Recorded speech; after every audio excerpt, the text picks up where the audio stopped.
Your husband is a king. Hallelujah. నువ్వెవరు? ఎంతమంది పెడతారు రానని? కొన్ని దాసిగా ఎంతమంది? దాసిగా దేవుడు నాకు ఇష్టం. అందుకే నా భర్తను దాసుగా చేసుకున్నా.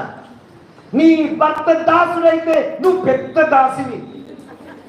నీ భర్త రాజు అయితే నువ్వు పెద్ద రాణివి. నువ్వు ఎంత పెద్దగా నీ భర్తను రాజుగా చేస్తే నువ్వు అంత పెద్ద రాణివైతావు. నీ భర్తను ఎంత దాసులుగా చేస్తే నువ్వు అంత పెద్ద దాసివైతావు. Respect your husband. నీ బాధ్యత ఏంటంటే నీ భర్తను ముందు గౌరవపరచు. ఎట్లాంటోడైనా పర్వాలేదు, గౌరవించు. భర్తలకు ఇచ్చిన బాధ్యత ఏంటో తెలుసా? బలహీనమైన ఘటము. కుండను ఎట్లా పడితే అట్లా మోయడానికి వీలేదు. అది